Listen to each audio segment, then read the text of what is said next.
time for chapter 10. In the previous chapter, Ishmael was at a chapel. He was getting uh, a bunch of religious education. And right now, he is coming back to the Spouter Inn. Alright, chapter 10, A Bosom Friend. Returning to the Spouter Inn from the chapel, I found Queequeg there quite alone. He having left the chapel before the benediction sometime.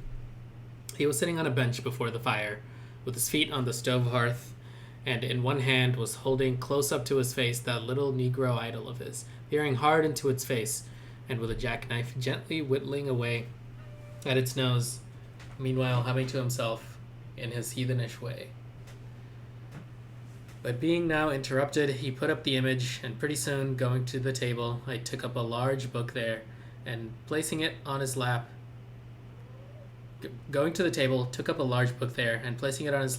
began counting the pages with deliberate regularity. At every 50th page, as I fancied, stopping a moment, looking vacantly around him, and giving utterance to a long-drawn gurgling whistle of astonishment. He would then begin again at the next 50, seeming to commence at number one each time,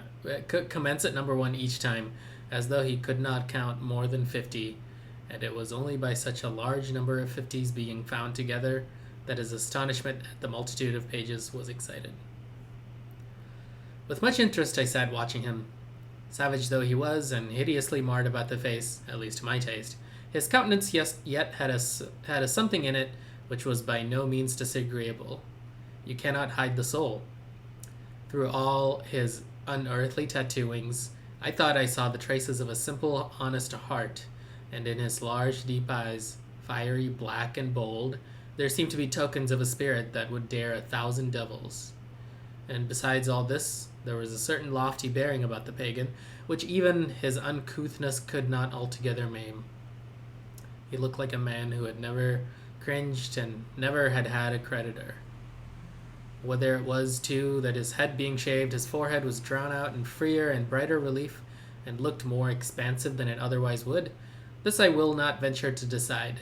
But certain it was his head was phrenologically an excellent one. It may seem ridiculous, but it reminded me of General Washington's head, as seen in the popular busts of him. It had the same long, regularly graded, retreating slope from above the brows, which were likewise very projecting, like two long promontories thickly wooded on top. Queequeg was George Washington cannibalistically developed. Whilst I was thus closely scanning him, half pretending meanwhile to be looking out at the storm from the casement, he never heeded my presence, never troubled himself with so much as a single glance, but appeared wholly unoccupied with counting the pages of the marvelous book. Considering how sociably we had been sleeping together the night previous, and especially considering the affectionate arm I had found thrown over me upon waking in the morning, I thought this indifference of his very strange. But savages are strange beings. At times you do not know exactly how to take them. At first they are overawing. Their calm self-collectedness of simplicity seems a Socratic wisdom. I had noticed also that Queequeg never consorted at all, or but very little, with the other seamen in the inn. He made no advances whatever, appeared to have no desire to enlarge the circle of his acquaintances. All this struck me as mighty singular, yet, upon second thoughts, there was something almost sublime in it. Here was a man some 20,000 miles from home, by the way of Cape Horn, that is, which was the only way he could get there, thrown among people as strange to him as though he were in the planet Jupiter, and yet he seemed entirely at his ease, preserving the utmost serenity, content with his own companionship, always equal to himself. Surely this was a touch of fine philosophy, though no doubt he had never heard there was such a thing as that. But perhaps to be true philosophers, we mortals should not be conscious of so living or so striving. So soon as I hear that such or such a man gives himself out for a philosopher, I conclude that, like the dyspeptic old woman, he must have broken his digester. As I sat there in that now lonely room, the fire burning low, in that mild stage when, after its first intensity has warmed the air, it then only glows to be looked at. The evening shades and phantoms gathering round the casements and peering in upon us silent, solitary twain, the storm booming without in solemn swells, I began to be sensible of strange feelings. I felt a melting in me. No more my splintered heart and maddened hand were turned against the wolfish world. This soothing savage had redeemed it. There he sat, his very indifference speaking a nature in which there lurked no civilized hypocrisies and bland deceits. Wild he was, a very sight of sights to see. Yet I began to feel myself mysteriously drawn towards him. And those same things that would have repelled most others, they were the very magnets that thus drew me. I'll try a pagan friend, thought I, since Christian kindness has proved but hollow courtesy. I drew my bench near him and made some friendly signs and hints, doing my best to talk with him meanwhile. At first he little noticed these advances, but presently, upon my referring to his last night's hospitalities, he made out to ask me whether we were again to be bedfellows. I told him yes, whereat I thought he looked pleased, perhaps a little complimented. We then turned over the book together, and I endeavored to explain to him the purpose of the printing and the meaning of the few pictures that were in it. Thus I soon engaged his interest, and from that we went to jabbering the best we could about the various outer sights to be seen in this famous town. Soon I proposed a social smoke, and producing his pouch and tomahawk, he quietly offered me a puff. And then we sat exchanging puffs from that wild pipe of his, and keeping it regularly passing between us. If there yet lurked any ice of indifference towards me in that pagan's breast, this pleasant, genial smoke we had soon thawed it out, and left us cronies. He seemed to take to me quite as naturally and unbiddenly as I to him, and when our smoke was over, he pressed his forehead against mine, clasped me around the waist, and said that henceforth we were married, meaning, in his country's phrase, that we were bosom friends. He would gladly die for me if need should be. In a countryman, this sudden flame of friendship would have seemed far too premature, a thing to be much distrusted, but in this simple savage those old rules would not apply. After supper and another social chat and smoke, we went to our room together. He made me a present of his embalmed head, took out his enormous tobacco wallet, and groping under the tobacco, drew out some $30 in silver. Then, spreading them on the table, and mechanically dividing them into 2 equal portions, pushed one of them towards me and said it was mine. I was going to remonstrate, but he silenced me by pouring them into my trousers pockets. I let them stay. He then went about his evening prayers, took out his idol, and removed the paper fireboard. By certain signs and symptoms, I thought he seemed anxious for me to join him, but, well knowing what was to follow, I deliberated a moment whether, in case he invited me, I would comply or otherwise. I was a good Christian, born and bred in the bosom of the infallible Presbyterian Church. How then could I unite with this wild idolater in worshipping his piece of wood? But what is worship, thought I? Do you suppose now, Ishmael, that the magnanimous God of heaven and earth, pagans and all included, can possibly be jealous of such an insignificant bit of black wood? Impossible. But what is worship? To do the will of God. That is worship. What is the will of God? To do my fellow man what I would have my fellow man do to me. That is the will of God. Now Queequeg is my fellow man, and what do I wish that this Queequeg would do to me? Why, unite with me in my particular Presbyterian form of worship. Consequently, I must then unite with him in his. Ergo, I must turn idolater. So I kindled the shavings, helped prop up the innocent little idol, offered him burnt biscuit with Queequeg, salaamed before him twice or thrice, kissed his nose, and that done, we undressed and went to bed, at peace with our own consciences and all the world. But we did not go to sleep without some little chat. How it is, I know not, But there's no place like a bed for confidential disclosures between friends. Man and wife, they say, they are open the very bottom of their souls to each other. And some old couples often lie and chat over old times till nearly morning. Thus, then, in our heart's honeymoon, lay I and Queequeg, a cozy, loving pair. Chapter 11, Nightgown. We had lain thus in bed, chatting and napping at short intervals, and Queequeg now and then affectionately throwing his brown tattooed legs over mine, and then drawing them back. So entirely sociable and free and easy we, when at last, by reason of our confabulations, what little nappishness remained in us altogether departed, and we felt like getting up again, though daybreak was yet some way down the future. Yes, we became very wakeful, so much so that our recumbent position began to grow wearisome, and by little and little we found ourselves sitting up. The clothes well tucked around us, leaning against the headboard with our 4 knees drawn up close together, and our 2 noses bending over them as if our knee pans were warming pans. We felt very nice and snug, the more so since it was so chilly out of doors. Indeed, out of bedclothes too, seeing that there was no fire in the room. The more so, I say, because truly to enjoy bodily warmth, some small part of you must be cold.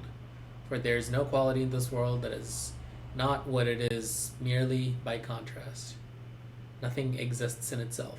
If you flatter yourself that you are all over comfortable and have been so for a long time, then you cannot be said to be comfortable anymore. But if, like Queequeg and me in bed, the tip of your nose or the crown of your head be slightly chilled, why then, indeed, in the general consciousness, you feel most delightfully and unmistakably warm. For this reason, a sleeping apartment should never be furnished with a fire, which is one of the luxurious discomforts of the rich. For the height of this sort of deliciousness is to have nothing but the blanket between you and your snugness and the cold of the outer air. Then there you lie, like the one warm spark in the heart of an Arctic crystal. We had been sitting in this crouching manner for some time, when all at once I thought I would open my eyes. For when between sheets, whether by day or night, and whether asleep or awake, I have a way of always keeping my eyes shut, in order the more to concentrate the snugness of being in bed. Because no man can ever feel his own identity aright, except his eyes be closed, as if darkness were indeed the proper element of our essences, though light be more congenial to our clayey part. Upon opening my eyes then, and coming out of my own pleasant and self-created darkness into the imposed and coarse outer gloom of the unilluminated 12 o'clock at night, I experienced a disagreeable revulsion, nor did I at all object to the hint from Queequeg that perhaps it were best to strike a light, seeing that we were so wide awake, and besides he felt a strong desire to have a few quiet puffs from his tomahawk. Be it said that though I had felt such a strong repugnance to his smoking in the bed the night before, yet see how elastic our stiff prejudices grow when love once comes to bend them. For now I liked nothing better than to have Queequeg smoking by me, even in bed, because he seemed to be full of such serene household joy then. I no more felt unduly concerned for the landlord's policy of insurance. I was only alive to the condensed, confidential comfortableness of sharing a pipe and a blanket with a real friend. With our shaggy jackets drawn about our shoulders, we now passed the tomahawk from one to the other, till slowly there grew over us a blue hanging tester of smoke, illuminated by the flame of the new lit lamp. Whether it was that this undulating tester rolled the savage away to far distant scenes, I know not, but he now spoke of his native island, and, eager to hear his history, I begged him to go on and tell it. He gladly complied. Though at the time I but ill comprehended not a few of his words, yet subsequent disclosures, when I had become more familiar with his broken phraseology, now enable me to present the whole story such as it may prove in the mere skeleton I give. Chapter 12. Biographical. Queequeg was a native of Rokovoko, an island far away to the west and south. It is not down in any map. True places never are. When a new hatched savage running wild about his native woodlands in a grass clout, followed by the nibbling goats, as if he were a green sapling, even then in Queequeg's ambitious soul lurked a strong desire to see something more of Christendom than a specimen whaler or two. His father was a high chief, a king, his uncle a high priest, and on the maternal side he boasted aunts who were the wives of unconquerable warriors. There was excellent blood in his veins, royal stuff, though sadly vitiated, I fear, by the cannibal propensity he nourished in his untutored youth. A Sag Harbor ship visited his father's bay, and Queequeg sought a passage to Christian lands. But the ship, having her full complement of seamen, spurned his suit, and not all the king his father's influence could prevail. But Queequeg vowed a vow. Alone in his canoe, he paddled off to a distant strait, which he knew the ship must pass through when she quitted the island.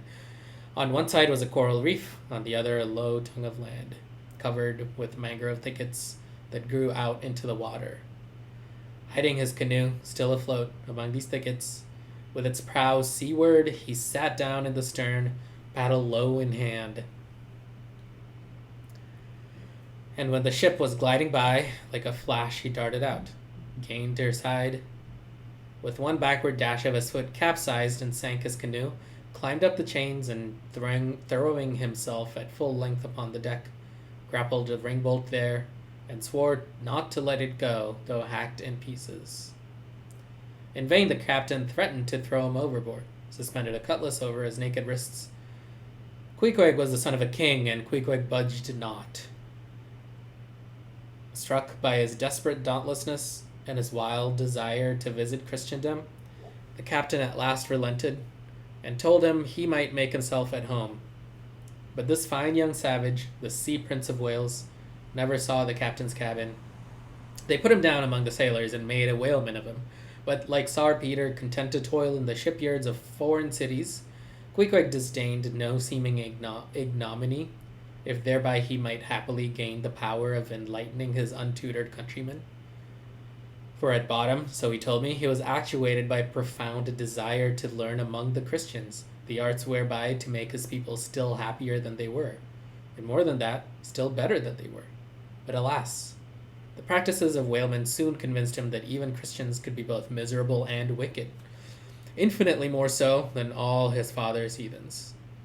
Arrived at last in old Sag Harbor, and seeing what the sailors did there, and then going on to Nantucket, and seeing how they spent their wages in that place also, poor Queequeg gave it up for lost. Thought he, it's a wicked world in all meridians. I'll die a pagan. And thus an old idolater at heart, he yet lived among these Christians, wore their clothes, and tried to talk their gibberish.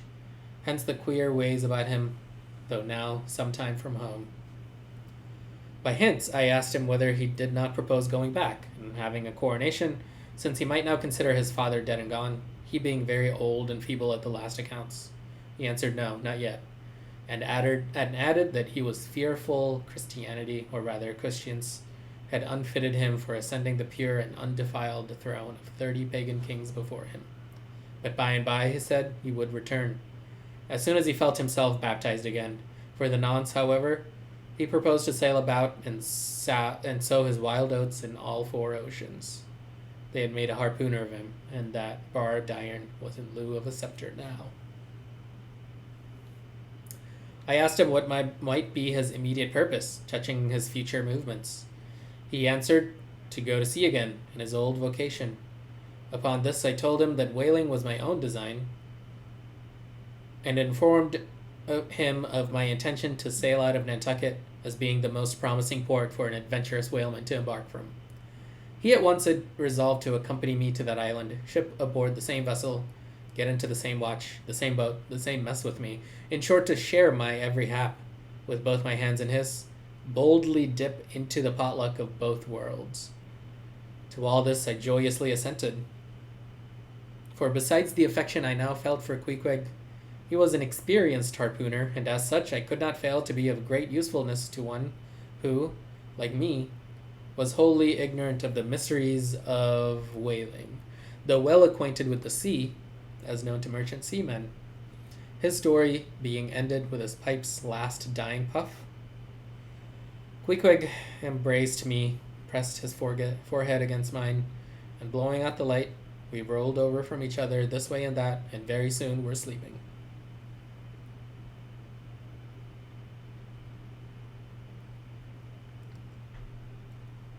Chapter 13. Wheelbarrow. Next morning, Monday, after disposing of the embalmed head to a barber for a block, I settled my own and comrade's bill, using, however, my comrade's money. The grinning landlord, as well as the boarders, seemed amazingly tickled at the sudden friendship which had sprung up between me and Queequeg, especially as Peter Coffin's cock and bull stories about him had previously so much alarmed me concerning the very person whom I now companied with. We borrowed a wheelbarrow, and embarking our things, including my own poor carpet bag and Queequeg's canvas sack and hammock, away we went down to the Moss, the little Nantucket packet schooner moored at the wharf. As we were going along, the people stared, not at Queequeg so much, for they were used to seeing cannibals like him in their streets, but at seeing him and me upon such confidential terms. But we heeded them not, going along wheeling the barrow by turns, and Queequeg now and then stopping to adjust the sheath on his harpoon barbs. I asked him why he carried such a troublesome thing with him ashore, and whether all whaling ships did not find their own harpoons. To this, in substance, he replied that though what I hinted was true enough, he had a particular affection for his own harpoon, because it was of assured stuff, well tried in many a mortal combat, and deeply intimate with the hearts of whales. In short, like many inland reapers and mowers who go into the farmers' meadows armed with their own scythes, though in no wise obliged to furnish them, even so Queequeg, for his own private reasons, preferred his own harpoon.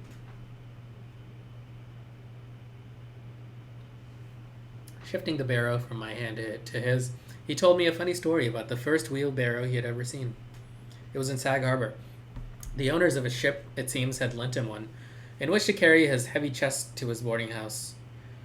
Not to seem ignorant about the thing, though in truth he was entirely so, concerning the precise way in which to manage the barrow, Queequeg puts his chest upon it, lashes it fast, and then shoulders the barrow and marches up the wharf.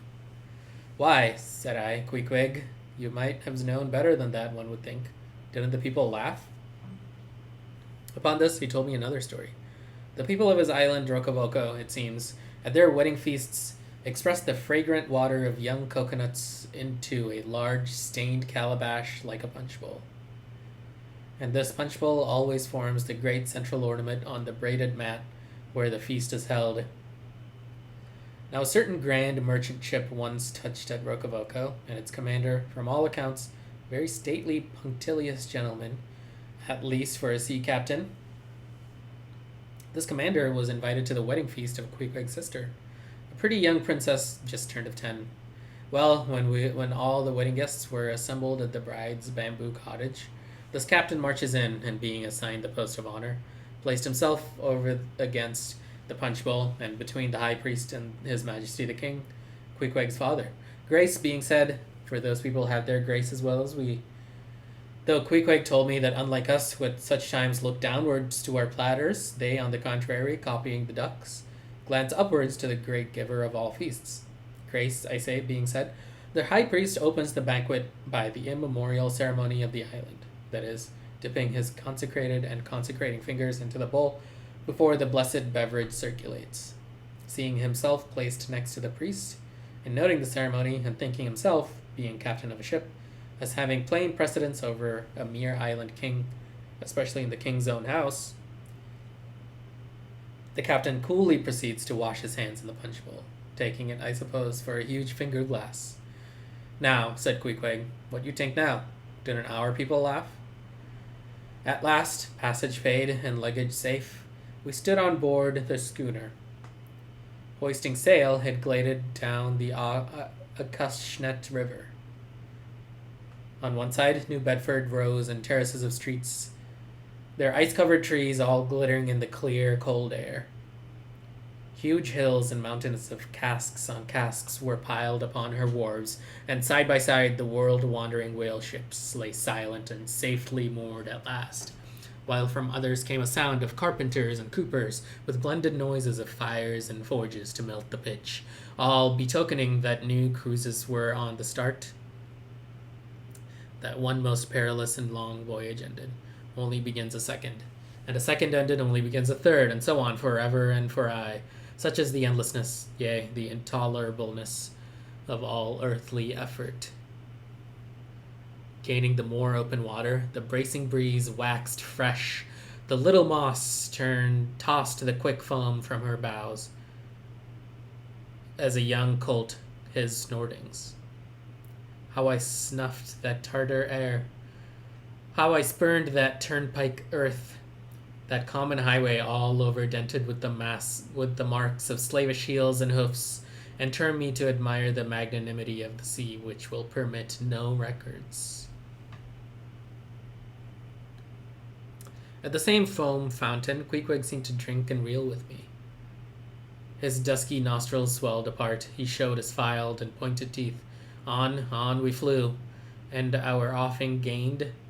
The moss did homage to the blast, ducked and dived her bows as a slave before the Sultan, sideways leaning, and we sideways darted, every ropey yarn tingling like a wire, the two tall masts buckling like Indian canes and land tornadoes. So full of this reeling scene were we, as we stood by the plunging bowsprit, that for some time we did not notice the jeering glances of the passengers, a lubber-like assembly, who marveled that two fellow beings should be so companionable, as though a white man were anything more dignified than a whitewashed Negro. But there were some boobies and bumpkins there who, by their intense greenness, must have come from the heart and center of all verdure. Queequeg caught one of these young saplings, mimicking him behind his back. I thought the bumpkin's hour of doom was come. Dropping his harpoon, the brawny savage caught him in his arms, and by an almost miraculous dexterity and strength, sent him high up bodily into the air. Then slightly tapping his stern in mid-somerset, the fellow landed with bursting lungs upon his feet, while Queequeg, turning his back upon him, lighted his tomahawk pipe and passed it to me for a puff. Captain, Captain, yelled the bumpkin, running towards that officer. Captain, Captain, there's the devil. Hello, you, sir, cried the captain, a gaunt rib of the sea, stalking up to Queequeg. What in thunder do you mean by that? Don't you know you might have killed that chap? What him say? Said Queequeg, as he mildly turned to me.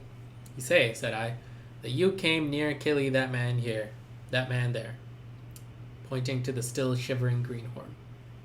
Killy? Cried Queequeg, twisting his tattooed face into an unearthly expression of disdain.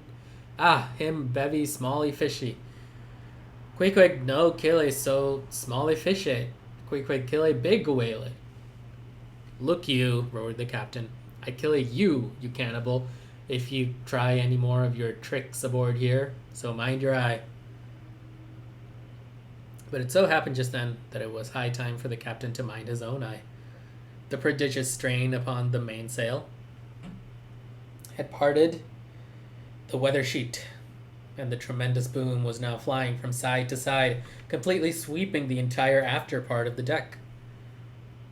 The poor fellow whom Queequeg had handled so roughly was swept overboard. All hands were in a panic, and to attempt snatching at the boom to stay it seemed a madness. It flew from right to left and back again, almost in one ticking of a watch, and every instant seemed on the point of snapping into splinters. Nothing was done, and nothing seemed capable of being done. Those on deck rushed towards the bows, and stood eyeing the boom as if it were the lower jaw of an exasperated whale.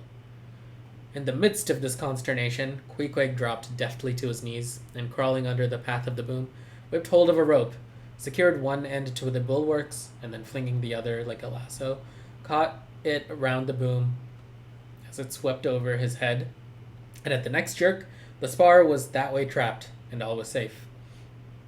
The schooner was run into the wind, and while the hands were clearing away the stern boat, Queequeg, stripped to the waist, darted from the side with a long living arc of a leap.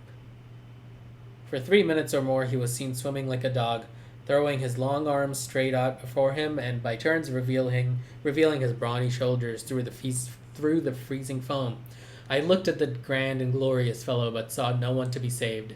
The greenhorn had gone down.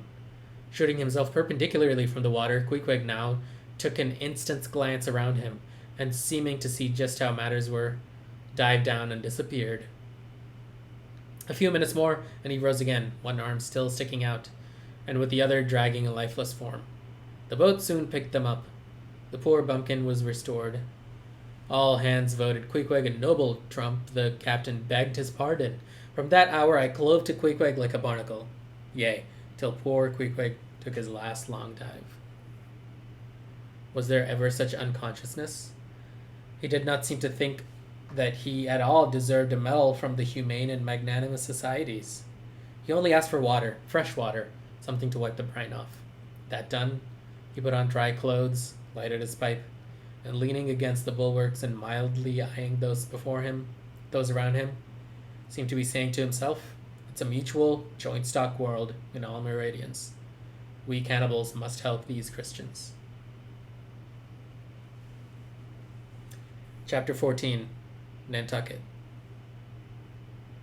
Nothing more happened on the passage worthy the mentioning, so, after a fine run, we safely arrived in Nantucket. Nantucket! Take out your map and look at it. See what a real corner of the world it occupies.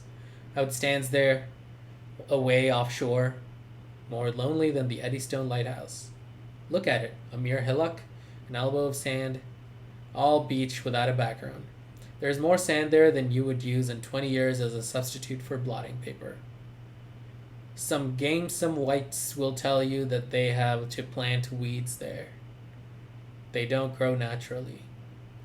That they import Canada thistles, that they have to send beyond seas for a spile to stop a leak in an oil cask, that pieces of wood in Nantucket are carried about like bits of the true cross in Rome, that people there plant toadstool before their houses to get under the shade in summertime, that one blade of grass makes an oasis, 3 blades in a day's walk, a prairie, that they wear quicksand shoes, something like Laplanders snowshoes, that they are so shut up, belted about, every way enclosed, surrounded, and made an utter island of by the ocean,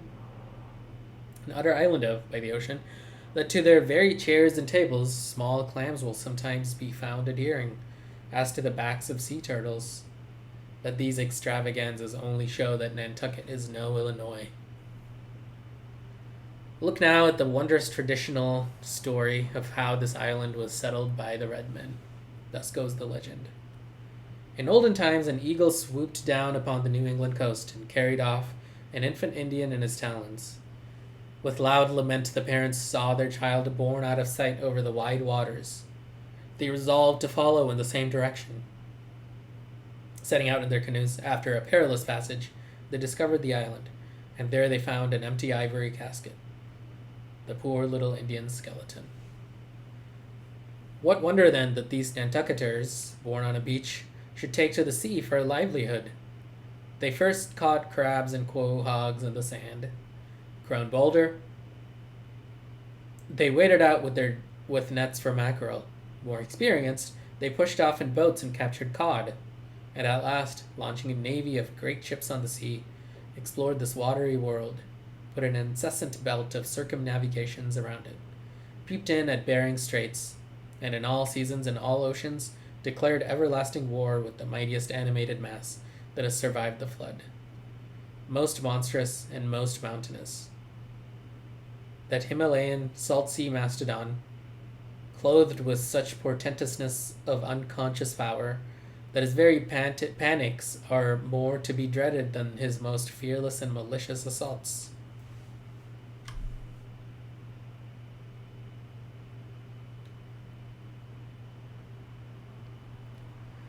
Thus have these naked Nantucketers, these sea hermits, issuing from their anthill in the sea, overrun and conquered the watery world like so many Alexanders, parceling out among them the Atlantic, Pacific, and Indian Oceans as the 3 pirate powers did Poland. Let America add Mexico to Texas and pile Cuba upon Canada. Let the English overswarm all India and hang out their blazing banner from the sun. 2/3 of this terraqueous globe are the Nantucketers. For the sea is his. He owns it, as emperors own empires, other seamen having but a right of way through it. Merchant ships are but extension bridges, armed ones but floating forts. Even pirates and privateers, though following the sea as highwaymen the road, they but plunder other ships, other fragments of the land like themselves, without seeking to draw their living from the bottomless deep itself. The Nantucketer, he alone resides and riots on the sea. He alone, in Bible language, goes down to it in ships, to and fro, plowing it as his own special plantation. There is his home. There lies his business, which a Noah's flood would not interrupt, though it overwhelmed all the millions in China. He lives on the sea, as prairie cocks in the prairie. He hides among the waves. He climbs them as chamois hunters climb the Alps. For years he knows not the land, so that when he comes to it at last, it smells like another world, more strangely than the moon would to an earthsman. With the landless gull that at sunset folds her wings and is rocked to sleep between billows, so at nightfall the Nantucketer, out of sight of land, furls his sails and lays him to his rest, while under his very pillow rush herds of walruses and whales. Chapter 15. Chowder. It was quite late in the evening when the little Moss came snugly to anchor, and Queequeg and I went ashore, so we could attend to no business that day, at last none but a supper and a bed. The landlord of the Spatter Inn had recommended us to his cousin, Hosea Hussey of the Tripods, whom he asserted to be the proprietor of one of the best-kept hotels in all Nantucket, and moreover he had assured us that cousin Hosea, as he called him, was famous for his chowders. In short, he plainly hinted that we could not possibly do better than try potluck at the Tripods. But the directions he had given us about keeping a yellow warehouse on our starboard hand, still we opened a white church to the larboard. And then keeping that on the larboard hand till we made a corner 3 points to the starboard. And that done, then asked the first man we met where the place was. These crooked directions of his very much puzzled us at first, especially as, at the outset, Queequeg insisted that the yellow warehouse, our first point of departure, must be left on the larboard hand, whereas I had understood Peter Coffin to say that it was on the starboard. However, by dint of beating about a little in the dark, and now and then knocking up a peaceable inhabitant to inquire the way, we at last came to something which there was no mistaking. 2 enormous wooden pots painted black and suspended by asses' ears swung from the cross trees of an old topmast planted in front of an old doorway. The horns of the cross trees were sawed off on the other side so that this topmast looked not a little like a gallows. Perhaps I was oversensitive to such impressions at the time, but I could not help staring at this gallows with a vague misgiving. A sort of crick was in my neck as I gazed up to the 2 remaining horns. Excuse me. Yes, 2 of them. One for Queequeg and one for me. It's ominous, thinks I. A coffin, my innkeeper, upon landing in my first whaling port. Tombstones staring at me in the whaleman's chapel. And here a gallows. And a pair of prodigious black pots, too. Are these last throwing out oblique hints touching the top tofet? I was called from these reflections by the sight of a freckled woman with yellow hair and a long gown, standing in the porch of the inn, under a dull red lamp swinging there that looked much like an injured eye, and carrying on a brisk scolding with a man in a purple woolen shirt. "Get along with ye," said she to the man, "or I'll be combing ye." "Come on, Queequeg," said I. "All right. There's Mrs. Hussey." And so it turned out. Mr. Hosea Hussey being from home, but leaving Mrs. Hussey entirely competent to attend to all his affairs. Upon making known our desires for a supper and a bed, Mrs. Hussey, postponing further scolding for the present, ushered us into a little room, and seating us at a table spread with the relics of a recently concluded repast, turned round to us and said, "Clam or cod?" "What's that about cods, ma'am?" said I, with much politeness. "Clam or cod," she repeated. "A clam for supper? A cold clam? Is that what you mean, Mrs. Hussey?" says I. "Well, that's a rather cold and clammy reception in the winter time, ain't it, Mrs. Hussey?" Being in a great hurry to resume scolding the man in the purple shirt, who was waiting for it in the entry, and seeming to hear nothing but the word clam, Mrs. Hussey hurried towards an open door leading to the kitchen, bawling out, "Clam for two," and disappeared. "Queequeg," said I, "do you think that we can make out a supper for us both on one clam?" However, warm, savory steam from the kitchen served to belie the apparently cheerless prospect before us. But when that smoking chowder came in, the mystery was delightfully explained. "Oh, sweet friends, hearken to me. It was made of small, juicy clams, scarcely bigger than hazelnuts, mixed with pounded ship biscuit and salted pork to cut up into little flakes. The whole enriched with butter and plentifully seasoned with pepper and salt. Our appetites being sharpened by the frosty voyage, and in particular, Queequeg seeing his favorite fishing food before him, and the chowder being surpassingly excellent, we dispatched it with great expedition. When leaning back a moment and bethinking me of Mrs. Hussey's clam and cod announcement, I thought I would try a little experiment. Stepping to the kitchen door, I uttered the word "cod" with great emphasis, and resumed my seat. In a few moments the savory steam came forth again, but with a different flavor, and in good time a fine cod chowder was placed before us. We resumed business, and while plying our spoons in the bowl, thinks I to myself, I wonder now if this here has any effect on the head. What's that stultifying saying about chowder-headed people? But look, Queequeg, ain't that a live eel in your bowl? Where's your harpoon? Fishiest of all fishy places was the try-pots, which well deserved its name, for the pots there were always boiling chowders, chowder for breakfast, and chowder for dinner, and chowder for supper, till you began to look for fish bones coming through your clothes. The area before the house was paved with clam shells. Mrs. Hussey wore a polished necklace of codfish vertebra, and Hosea Hussey had his account books bound in superior old shark skin. There was a fishy flavor to the milk, too, which I could not at all account for, till one morning, happening to take a stroll along the beach among some fishermen's boats, I saw Hosea's brindled cow feeding on fish remnants, and marching along the sand with each foot in a cod's decapitated head, looking very slipshod, I assure ye. Supper concluded, we received a lamp, and directions from Mrs. Hussey concerning the nearest way to bed, but as Queequeg was about to precede me up the stairs, the lady reached forth her arm and demanded his harpoon. She allowed no harpoon in her chambers.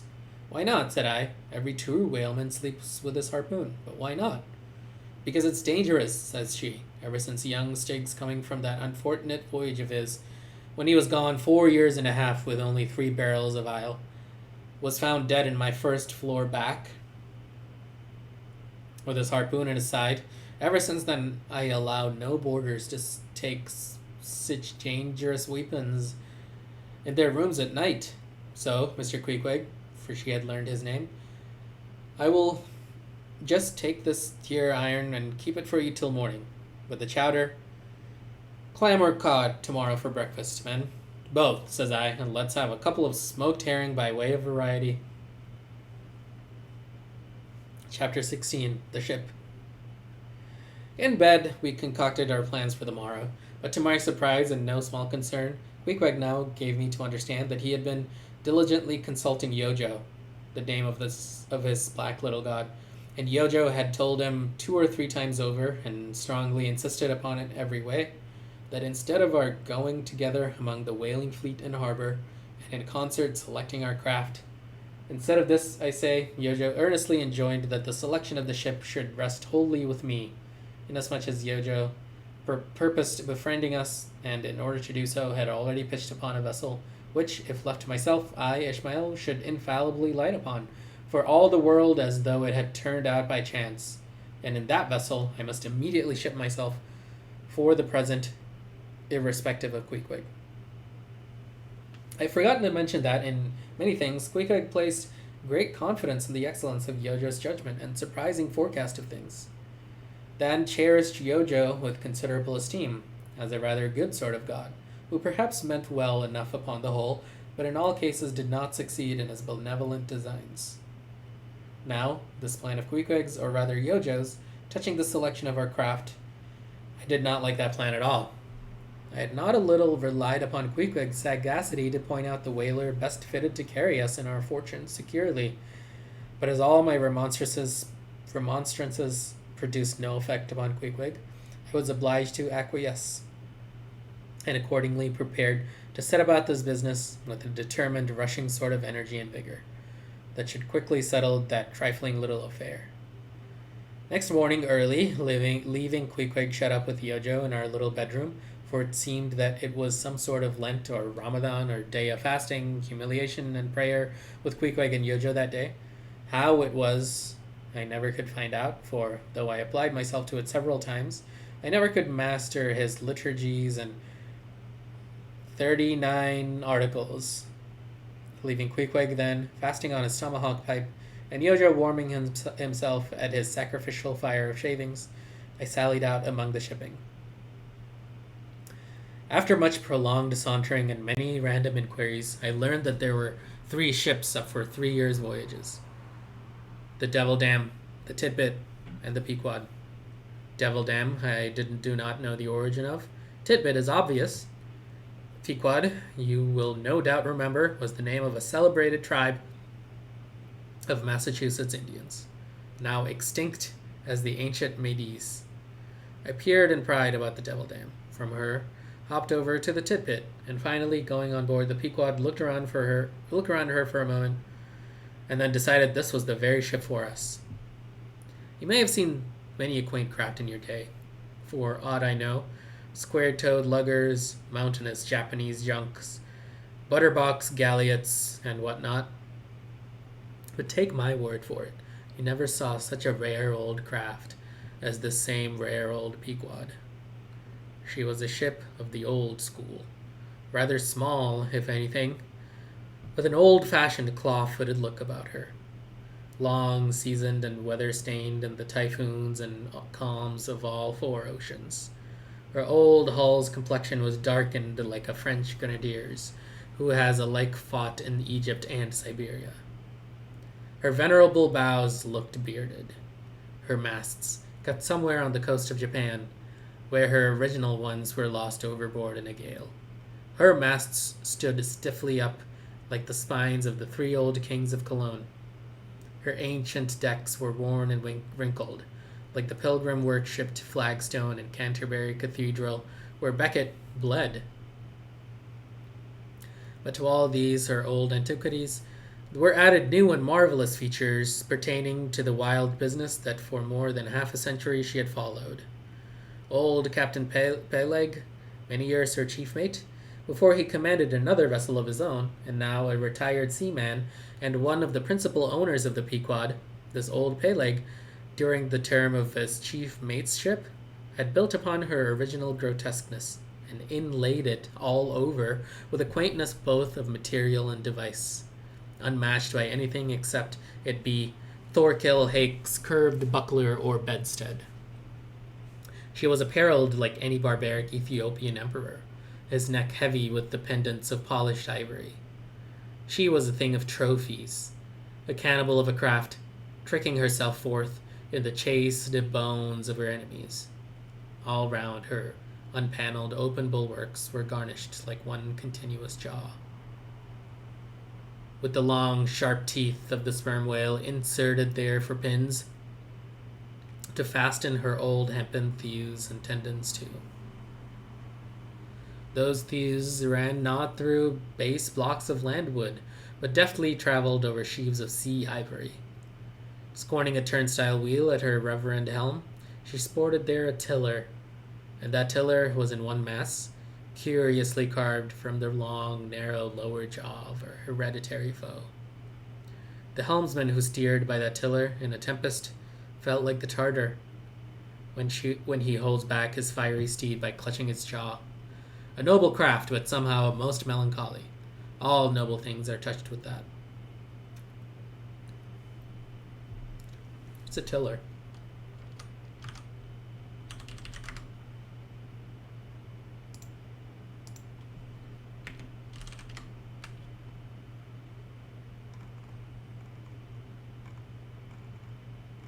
Nope.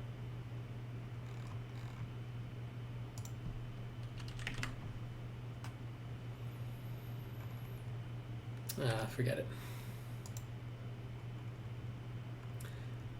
Now, when I looked about the quarterdeck for someone having authority, in order to propose myself as a candidate for the voyage, at first I saw nobody, but I could not well overlook a strange sort of tent, or rather wigwam, pitched a little behind the mainmast. It seemed only a temporary erection used in port. It was of a conical shape, some 10 feet high, consisting of the long, huge slabs of limber black bone taken from the middle and highest part of the jaws of the right whale. Planted with their broad ends on the deck, a circle of these slabs laced together, mutually sloped towards each other. And at the apex united in a tufted point, where those loose, hairy fibers waved to and fro like the topknot on some old Potawatomi sachem's head. A triangular opening faced towards the bows of the ship, so that the insider commanded a complete view forward. And half concealed in this queer tenement, I at length found one who by his aspect seemed to have authority, and who, it being noon, and the ship's work suspended, was now enjoying respite from the burden of command. He was seated on an old-fashioned oaken chair, wriggling all over with curious carving, and the bottom of which was formed of a stout interlacing of the same elastic stuff of which the wigwam was constructed. There was nothing so very particular, perhaps, about the appearance of the elderly man I saw. He was brown and brawny, like most old seamen, and heavily rolled up in blue pilot cloth, cut in the Quaker style. Only there was a fine and almost microscopic network of the minutest wrinkles interlacing around his eyes, which must have arisen from his continual sailings in many hard gales, and always looking to windward, for this causes the muscle about the eyes to become pursed together. Such eye wrinkles are very effectual in a scowl. "Is this the captain of the Pequod?" said I, advancing to the door of the tent. "Supposing it be the captain of the Pequod, what dost thou want of him?" he demanded. "I was thinking of shipping." "Thou was thou? I see thou art no Nantucketer. Ever been in a stove boat?" "No, sir, I never have." "Dost know nothing at all about whaling, I dare say, eh?" "Nothing, sir, but I have no doubt I shall soon learn. I've been several voyages in the merchant service, and I think that merchant service be damned. Talk not that lingo to me. Dost see that leg? I'll take that leg away from thy stern if ever thou talkest of the merchant service to me again." "Merchant service, indeed. I suppose now you feel considerable proud of having served in those merchant ships. But flukes, man, what makes thee want to go a-whaling, eh? It looks a little suspicious, don't it, eh? Has not been a pirate, has thou? Dost not rob thy last captain, dost thou? Dost not think of murdering the officers when thou gettest to sea?" I protested my innocence of these things. I saw that under the mask of these half-humorous innuendos, this old seaman, as an insulted Quakerish Nantucketer, was full of his insular prejudices, and rather distrustful of all aliens, unless they hailed from Cape Cod or the Vineyard. "But what takes thee a-whalin'? I want to know that before I think of shipping ye." "Well, sir, I want to see what whaling is. I want to see the world." "Want to see what whaling is, eh? Have ye clapped eye on Captain Ahab?" "Who is Captain Ahab, sir?"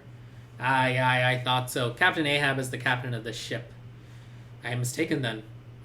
I thought I was speaking to the captain himself." "Thou art speaking to Captain Peleg. That's who ye are speaking to, young man. It belongs to me and Captain Bildad to see the Pequod fitted out for the voyage and supplied with all her needs, including crew. We are part owners and agents. But as I was going to say, if thou wantest to know what whaling is, as thou tellest ye do, I can put ye in a way of finding it out before ye bind yourself to it, past backing out. Clap eye on Captain Ahab, young man, and thou wilt find that he has only one leg. What do you mean, sir? Was the other one lost by a whale? Lost by a whale? Young man, come nearer to me. It was devoured, chewed up, crunched by the monstrous parmacetti that ever chipped a boat. Ah. I was a little alarmed by his energy.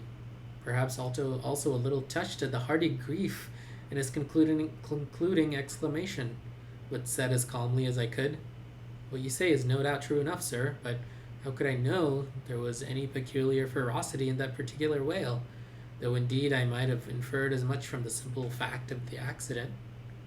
Look ye now, young man, thy lungs are a sort of soft, do you see? Thou dost not talk shark a bit. Sure, you've been to sea before now? Sure of that?" "Sir," said I thought I told you that I had been 4 voyages in the merchant. Hard down of that. Mind what I said about the merchant service. Don't aggravate me. I won't have it. But let us understand each other. I have given thee a hint about what whaling is. Do you yet feel inclined for it? I do, sir. Very good. Now, art thou the man to pitch a harpoon down a live whale's throat and then jump after it? Answer, quick. I am, sir, if it should be positively indispensable to do so. Not to be got rid of, that is, which I don't take to be the fact. Good again. Now then, thou not only wantest to go whaling to find out by experience what whaling is, but ye also want to go in order to see the world? Was that not what you said? I thought so. Well then, just step forward there and take a peep over the weather bow, and then back to me and tell me what ye see there. For a moment, I stood a little puzzled by his curious request, not knowing exactly how to take it, whether humorously or in earnest. But concentrating all his crow's feet into one scowl, Captain Peleg started me on the errand. Going forward and glancing over the weather bow, I perceived that the ship swinging to her anchor with the flood tide was now obliquely pointing towards the open ocean, and prospect was unlimited, but exceedingly monotonous and forbidding, not the slightest variety that I could see. "Well, what's the report?" said Peleg when I came back. "What did ye see?" "Not much," I replied. "Nothing but water. Considerable horizon, though, and there's a squall coming up, I think." "Well, what dost thou think then of seeing the world? Do you wish to go round Cape Horn to see any more of it, eh? Can't you see the world where you stand?" I was a little staggered, but go a-whaling I must, and I would, and the Pequod was as good a ship as any. I thought the best, and all this I now repeated to Peleg.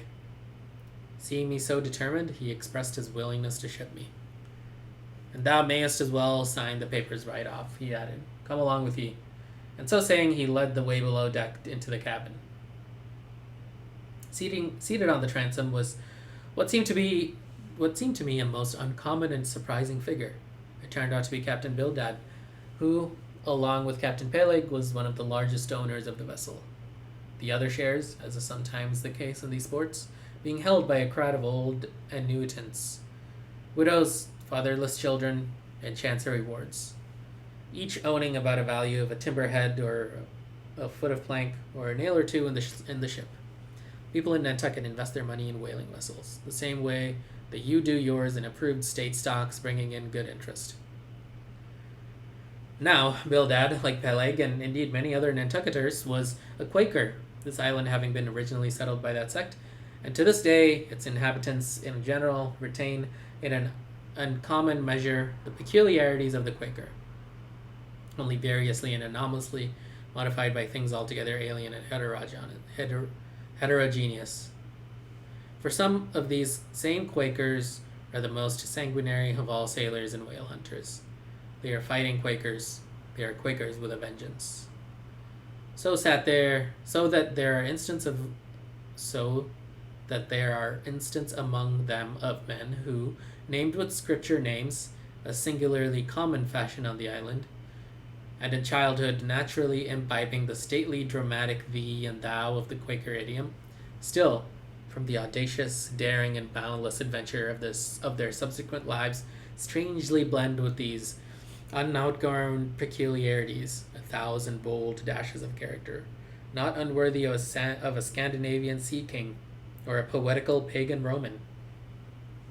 And when these things unite in a man of greatly superior natural force, with a globular brain and a ponderous heart, who has also by the stillness and seclusion of many long night watches in the remotest waters, and beneath constellations never seen here at the north, been led to think untraditionally and independently, receiving all nature's sweet or savage impressions, fresh from her own virgin, voluntary, and confiding breast, and thereby chiefly, but with some help from accidental advantages, to learn a bold and nervous lofty language that man makes one in a whole nation's census, a mighty pageant creature formed for noble tragedies. Nor will it at all detract from him, dramatically regarded, if either by birth or other circumstances, he have what seems a half-willful overruling morbidness at the bottom of his nature. For all men tragically great are made so through a certain morbidness. Be sure of this, O young ambition, all mortal greatness is but disease. But as yet we have not to do with such an one, but with quite another, and still a man, who, if indeed peculiar, it only results again from another phase of the Quaker, modified by individual circumstances. Like Captain Peleg, Captain Bildad was a well-to-do, retired whaleman. But unlike Captain Peleg, who cared not for a rush for what are called serious things, and indeed deemed those self-same serious things the veriest of all trifles, Captain Bildad had not only been originally educated according to the strictest sect of Nantucket Quakerism, but all a subsequent ocean life, and the sight of many unclad lovely island creatures round the Horn. All that had not moved this native-born Quaker one single jot, had not so much as altered one angle of his vest. Still, for all this immutableness, was there some lack of common consistency about worthy Captain Bildad. Though refusing from conscientious scruples to bear arms against land invaders, yet himself had illimitably invaded the Atlantic and Pacific, and though a sworn foe to human bloodshed, yet had he in a straight-bodied coat spilled tons upon tons of Leviathan gore. How now in the contemplative evening of his days the pious Bildad reconciled these things in the reminiscence, I do not know, but it did not seem to concern him much. Very probably he had long since come to the sage and sensible conclusion that a man's religion is one thing, and this practical world quite another. This world pays dividends. Rising from a little cabin boy in short clothes of the drabbest drab, to a harpooner in a broad, shad-bellied waistcoat. From that becoming boat-header, chief mate, and captain, finally a ship owner, Bildad, as I hinted before, had concluded his adventurous career by wholly retiring from active life at the goodly age of 60, and dedicating his remaining days to the quiet receiving of his well-earned income.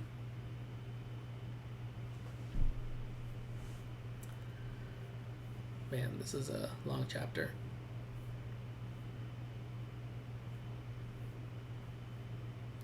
Let's end it here. All right, everyone, thank you for listening, and see you tomorrow.